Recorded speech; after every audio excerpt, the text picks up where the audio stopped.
following products are used in a tube patch repair. Scissors are used to prepare the injury and round out or buttonhole the ends of an injury so that it won't continue to split. Stitches are used to stitch down the tube patch and establish perfect contact with the prepared tube. This prevents air from being trapped under the patch. Liquid buff cleans the surface of the tube and creates a slight etch, providing a clean, contaminant-free surface to vulcanize to. Vulcanizing fluid is used to activate the bonding layer of the tube patch so that it vulcanizes to the tube. Tube patches come in different sizes and shapes, so you can repair holes in any tube from a bicycle through to a tractor or earth mover. These patches can cover both holes and splits in tubes. Using the following procedures, you can quite easily repair most tubes. Here is an example of typical damage to a tube. Using scissors, round out or buttonhole the end of the split to stop it from continuing to grow.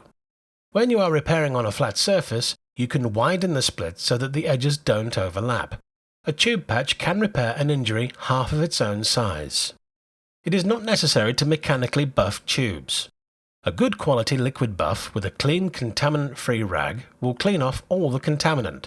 This will leave an etched surface to the rubber, providing a better surface to vulcanize to. If you look at the surface of the cleaning rag, you will see the contaminants and surface rubber that the liquid buffer cleans away. The liquid buff must be dry before the vulcanizing solution is applied. Apply a thin, even coat of vulcanizing fluid to extend over a larger area than the patch will cover. Do not overbrush the fluid so that it starts to lift off the tube, as this can weaken the vulcanization. The vulcanizing fluid must be dry before the patch is applied. If not, any gases which are trapped under the patch can cause it to lift and fail. Care must also be taken when using vulcanizing products that they dry out of direct sunlight, or the vulcanization can again fail. Once the vulcanizing fluid is dry, you can apply the patch. When peeling the foil off the patch, hold the patch using the cellophane layer. Do not touch the bonding layer of the patch or dry vulcanizing fluid, as this will contaminate them. By starting at the center of the patch and stitching out millimeter by millimeter to the ends, you can ensure that there is no trapped air under the patch and that it is properly stitched down.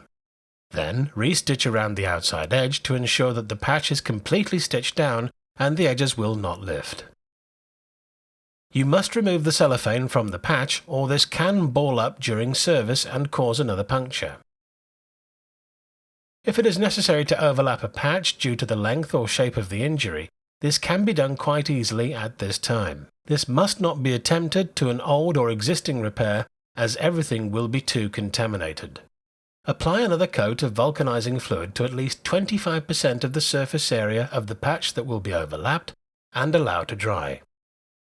Peel off the aluminium foil and press the patch onto the dried vulcanizing fluid. Stitch down thoroughly from the center, millimeter by millimeter, then stitch down around the outside edge.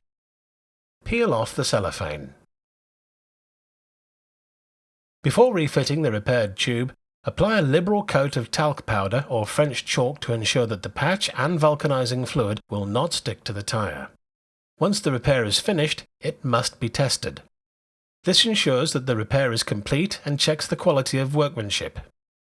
Inflate the tube. Although very little vulcanization has taken place at this time, the bond is strong enough for immediate use of the tube. The bond will become even stronger as time goes by.